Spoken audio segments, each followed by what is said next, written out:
Hindi siguro matatapos yung weekly episode natin kung wala yung pambansang problema ng OFW at walang iba yan, kundi ang scam at utang. Samahan niyo po kung alamin yung story ng special guest natin for today.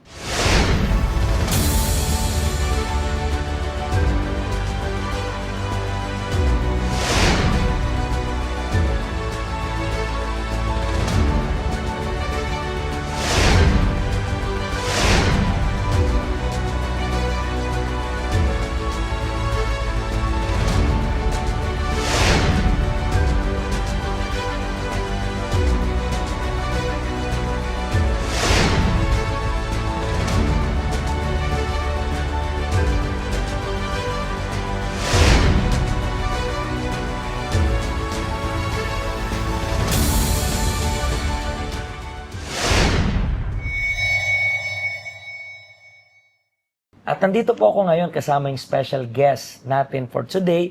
Ano pong pangalan ninyo?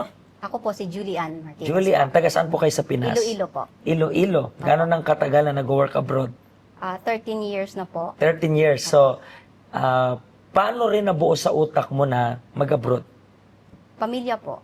Pamilya. Support, tapos maging independent din po. When you talk about pamilya, is yung parents mo or mga anak mo? Parents po. That Parents time, mo. single pa po ako. Single ka pa. Opo. Ilang taong ka pa lang that time? 23 po. Yung una mo ring labas? Opo.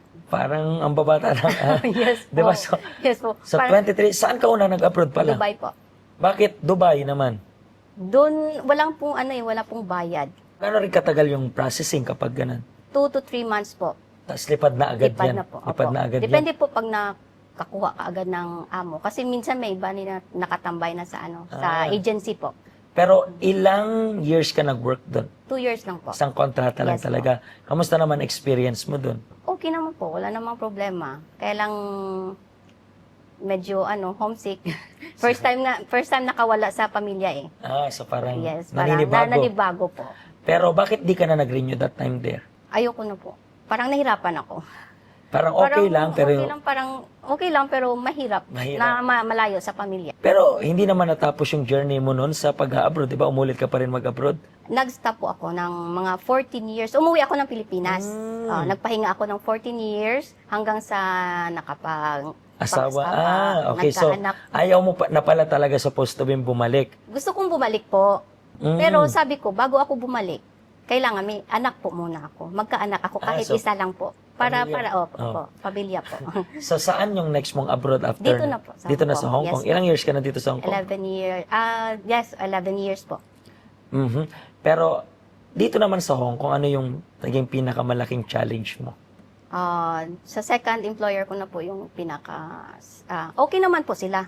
Mhm. Pero yung way of living ko po na bili dito, bili doon, yung parang hindi importante. Hanggang sa, yun, nagka-utang-utang na pag-uwi ng Pilipinas, syempre, OFW, kailangan may pera. Kasi pagbalik ng Pilipinas, wala kang maaasahan. Nagagasto sa'yo, yung Kasi ugali mo rin na lahat ng sahod mo pinapadala mo rin sa family members mo, parang ganun. Parang nag-iiwan na ako para sa sarili ko. Konti Doon po, lang, parang konti ganun. lang po. Opo. Parang for basic needs mo lang dito. Yes po, yes Pero, po. pati pato doon sa ano. Yes po. parang Lahat. Yes po. Ganon. So, yes. wala ka rin naipon. So, kapag uuwi ka, kailangan mong umutang para at least may panggastos May man lang. maiipon po ako, pero nagagastos din po. Dahil, Wala, yung pangbayad sa utang, wala na akong makukunan na pangbayad, po. so, paano ka magkano yung pinakaunang-unang utang mo dati? Unang before? utang po is nasa 20K po. Hong Kong dollar? Hong Kong dollar po. Yan na agad? Yan na po agad yung binigay sa akin first. Binigay na? Yes po. Gano'n mo daw, katagal babayaran? Nasa 12 months po. So, magkano yun per month? Nasa 1,000? Nasa 2,000 po. 2,000? Yes po. So, kasama na interest rin. Yes po, kasama na po. And, yung umpisa, madali lang naman. Opo, yung umpisa po, okay naman po, nababayaran ko. Pero hindi ko, na-doble lang po yung pag-utang ko sa kabilang bangko. Kasi yung mama ko nagka-cancer po. Nagka-colon cancer, edi kailangan kong Ang resources yes, talaga. yes Kasi, po. alangan naman pabayaan mo yung Yes nanay po, mo, di ba? yes So, po. doon ka nagkautang. And then, Paano ka naman na-scam? Nung ano na po, yung parang wala na po akong Mautangan. mautangan po na pangbayad din po sa Sa utang. utang din po. So yung parang Nakita- gusto mong mangutang, Para ibayad din po sa kabila. Yung parang ganon. isa sa pinaka naririnig ko dito is kapag marami na silang utang sa mga bank, minsan gusto nilang umutang ng mas malaki, Para ibayad sa yes lahat, po. para isa na lang yung babayaran. Yes po. So Yun parang po ganun. na ano po sa akin nangyari. And paano nangyaring na-scam ka? Nakita ko po yun sa Facebook. And then, Yun, na-try po ako mag-inquire. tapos, Doon, hanggang sa nagkaano na po, Usap-usap. nag-usap-usap, sinabi na ng ganito, mag-process, kailangan magbigay ka ng ganitong pera. pero ito yung minsan hindi ko maintindihan. Minsan, kayo ngayon nangungutang. Tapos kayo yung hihingian ng pera. Yes po. Yan is number one sign ng scam. That time po kasi, hindi ko na po naisip eh. Parang desperado na rin, no? Desperado na po kasi ako eh. Kasi may ano na po yung bangko ko eh. Tapos ayaw kong malaman ng asawa ko din po. Nung so- that time po, Gaano rin kalaki yung nawala mo dyan sa scam na yan? ano po, 80,000 pesos. 80,000 pesos. Second time po kasi ako na-scam dun sa So, online. naulit na naman? Yes po. Naulit po. 2 beses po. Pero gano'n ka nakatagal dito sa health center? 1 year and 5 months po. Paano ka naman nakapunta dito? Sa friend ko po. Friend mo? Yes po. That time na pumunta ka, depressed ka or Yes po. depressed? Yes po. Dahil sa utang na to. Yes po. So, yung pagpunta mo dito, dinala ka ng friend mo. Bilang isang OFW, paano naman nakatulong yung health center para sa iyo? Kasi hindi ka pa ganun katagal. Yes po. Less than 2 years. Pero paano na nakatulong yung health center sa iyo? Naging pasensyosa. Maging control. So, yeah. Control po. Control sa lahat. Tipid, mga ganun po. Pero as of now, kamusta na yung mga utang mo? Sa totoo lang, meron pa po akong utang. Pero hindi na po ako dati na nag-struggle. Kasi ngayon, I believe, na-manage mo na yung finances mo. Opo. Kasi, bakit ko ito tinanong? I don't expect na less than 2 years, parang Yes, magic bayad. I believe na yun, pero I believe na even though nagbabayad ka ng utang ngayon, may kita mo pa rin na merong improvement sa finances Yes, po. mo. Meron Yung po. nangyayari Yes, sa'yo, po. di ba? May utang ka pa niyan, di ba? Yes, Imagine po. mo kapag nakalaya ka na totally. Yes, So, po. I believe, mas mamamanage mo pa yung finances mo. Yes, At marami tayong kababayan na ang problema hindi yung hindi yung laki ng kita kasi malaki kita natin Yes, dito po. eh. Ang problema, hindi natin ma-manage yung finances finances. natin ng Yes, po. maayos. Yes, po. Alam niyo po ba na dito sa health center natin, meron tayong mga financial seminar. Pero hindi kasi sapat yung financial seminar. Alam niyo po ba yon? Minsan kailangan niyo ng tulong ng Diyos para i-apply ninyo yung natututunan ninyo sa financial seminar. Financial seminar, dami sa YouTube.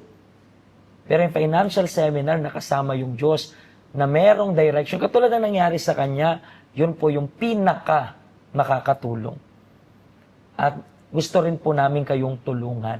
Kung kailangan nyo ng tulong, siguro gipit na kayo. Hindi namin kayo bibigyan ng pera. Ngayon pa lang sinasabi ko, walang pera. Pero merong tulong sa paanong paraan.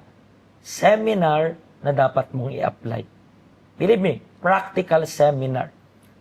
Practical, di ba? Yes po. Hindi naman kami nagpapagawa ng Yes. magbiti mo yung sarili mo pati Hindi po. warik, benta mo yung kidney mo. Walang ganon. Wala po, Walang wala ganon. po. So, Yes walang, po. walang magic. Financial seminar based sa salita ng Panginoon. Just try, wala namang mawawala. Try mo naman na lahat, try mo nang umutang, bakit di mo naman i-try dito? Maraming salamat po sa Thank you po, pag-special Pastor. guest. I believe, naging eye-opener ito sa mga emotional na nagpapadala sa emosyon when it comes about utang. Yes. So ano pang hinihintay nyo po?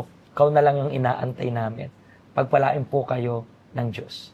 Hello, ako po si Pastor Joshua dito po sa UCKJ Health Center dito po sa Hong Kong. At yung mga napanood nyo pong testimony ay mga testimony ng mga OFW dito sa Hong Kong. Pero I believe makaka-relate rin naman kahit nasaan po kayong bansa. Basta OFW. Ang health center po natin ay walang pinipiling religion. Base na rin po sa name, Health Center. Kung kailangan nyo po ng karagdagang information, nandito lang po sa baba lahat ng information na kailangan ninyo. Kontakin nyo lang po kami at magiging masaya po kami na matulungan ka, ma-assist ka, nasaan man po kayong bansa. Pagpalain po kayo ng Diyos.